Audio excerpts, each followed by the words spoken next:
فیصل صاحب سر، اس دفاعی تعاون پر اگر ہم بات کریں بھارت اور دیگر علاقائی ممالک، خاص طور پر سر میں بھارت اور اسرائیل کی بات کروں گی، تو سر اس دفاعی معاہدے کے بعد کیا ممکنہ رد عمل دیکھ سکتے ہیں سر آپ ان کا؟ دیکھیں، اس معاہدے کو جب آپ دیکھتے ہیں تو صرف علاقائی سطح پر نہ دیکھیں بلکہ ایک براڈر اسپیکٹرم میں دیکھیں. اس میں جو پاکستان ہے وہ ایشیا، بالخصوص جنوبی ایشیا کو ریپرزینٹ کرتا ہوا آپ کو نظر آتا ہے، جس کی مشرق وسطیٰ میں جڑیں بہت مضبوط ہیں اور مشرق وسطیٰ کے ممالک کے ساتھ وہ بالکل ڈٹ کے کھڑا رہا ہے جنگ کے دوران بھی. پھر سعودی عرب بالکل سینٹرل ہے مشرق وسطیٰ کا، اور تمام جو امت مسلمہ ہے عقیدت و احترام کے ساتھ اس کو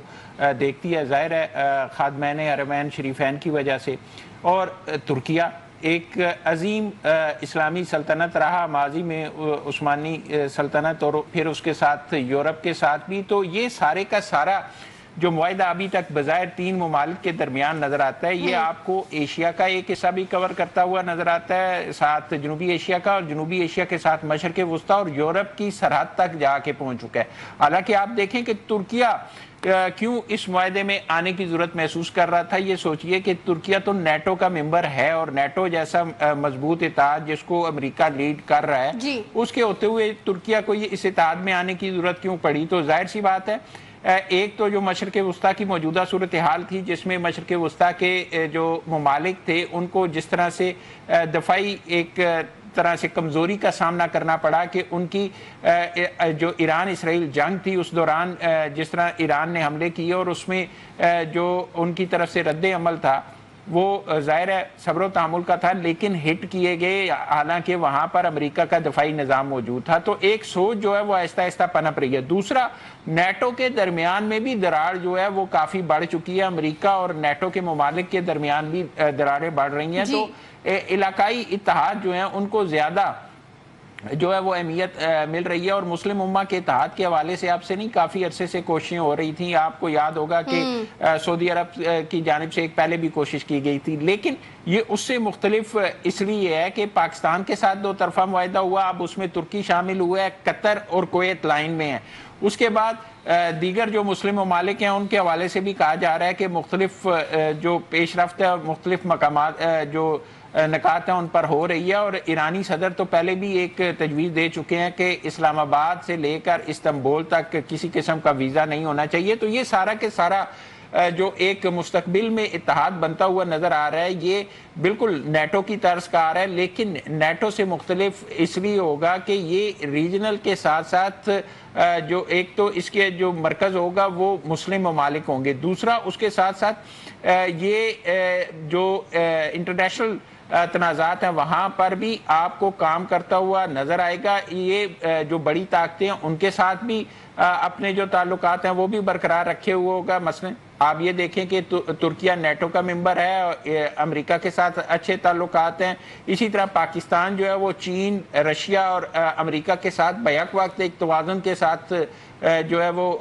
اپنے تعلقات برقرار کیے ہوئے ہیں. سعودی عرب جو ہے وہاں پہ امریکہ موجود رہا، سعودی عرب امریکہ کا اتحادی بھی ہے. تو یہ بڑی طاقتیں جو ہیں یہ بھی اس اتحاد کو اہمیت دیں گی، اور مستقبل میں اس اتحاد کی اہمیت میں جو ممالک شامل ہوتے جائیں گے، اس کا دائرہ کار وسیع ہوتا جائے گا، تو یہ جو ہے وہ مزید مؤثر ہوتا جائے گا. جہاں تک بات ہے اسرائیل اور بھارت کی، تو ظاہر ہے بھارت اور اسرائیل اس وقت دونوں آئسولیشن کا شکار ہیں، اور دونوں نے جس طرح کی اپنی جارحانہ پالیسی رکھی، جس طرح سے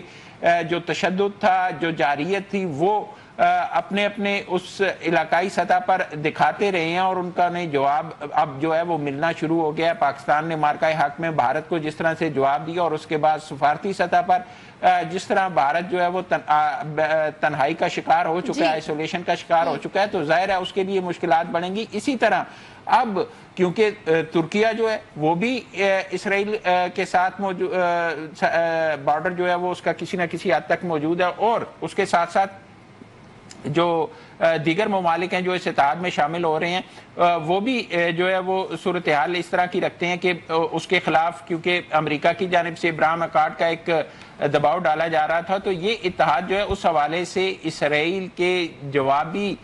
طور پر ایک مؤثر اور متحرک کردار ادا کرتا نظر آئے گا. ٹھیک سر، پوائنٹ آ گیا ہے جو آپ نے کہا ہے. امتیاز صاحب اس پر اثر آپ سے شارٹلی کامنٹ بھی لوں گی، اور میں آ جاتی ہوں سر وہ میر رضا کیس کے حوالے سے جو صورتحال اب ہمارے سامنے ہے کہ میر علی رضا کیس میں پہلے اور دوسرے میڈیکل بورڈ کو ضم کر کے تیسرا بورڈ بنایا گیا، جسے مقتول کے والد اور وکیل جبران ناصر نے بددیانتی قرار دے کر مسترد کر دیا ہے۔ وکیل نے الزام یہ بھی لگایا ہے کہ قبر کشائی میں جان بوجھ کر تاخیر کی گئی اور شواہد کے ساتھ گڑبڑ کرنے کی بھی کوشش کی جا رہی ہے۔ دوسری طرف پرانے بورڈ کے ارکان نئی نوٹیفیکیشن سے لا علمی کے باعث پوسٹ مارٹم کے لیے قبرستان پہنچ گئے۔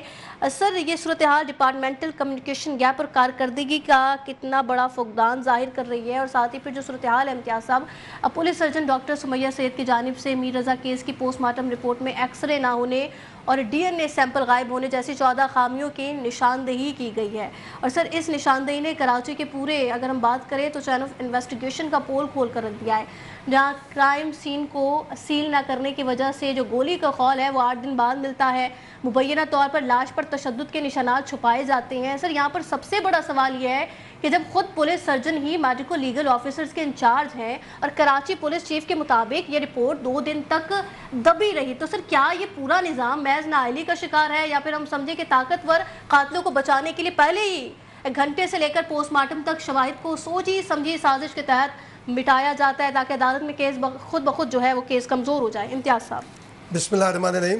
ہر دم درود و سلام محمد آل محمد صلی اللہ علیہ وسلم پر۔ بس پہلے والے موضوع پر صرف ایک چھوٹا سا کمنٹ کروں گا کہ اسی پروگرام میں بار بار کہتا رہا ہوں کہ یہ جو صورتحال رونما ہو رہی ہے،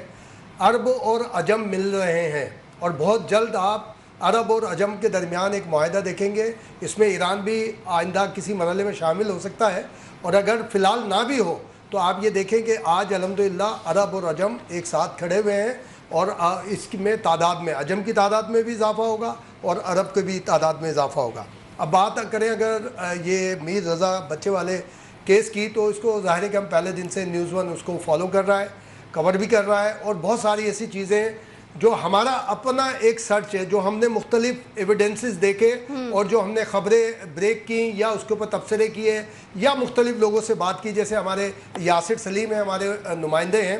وہ ہیلتھ اور ایجوکیشن وغیرہ کور کرتے ہیں، ان کی ڈاکٹر سمیہ سے بات ہوئی تو وہ جو ہم نے آپس میں ڈسکس کی، اور آج بھی شاید بات ہوئی تھی تو وہ بات نہیں کر سکی تھی، انہوں نے بعد میں کہا ہے کہ وہ ڈاکٹر سمیہ بات کریں گی، اور تو اس پر بھی میں نے یاسر سے یہ کہا ہے کہ اگر کوئی سینسیٹیو بات ہو تو اس کو آپ فی الحال اوپن نہیں کیجیے گا، آپس میں ہم لوگوں سے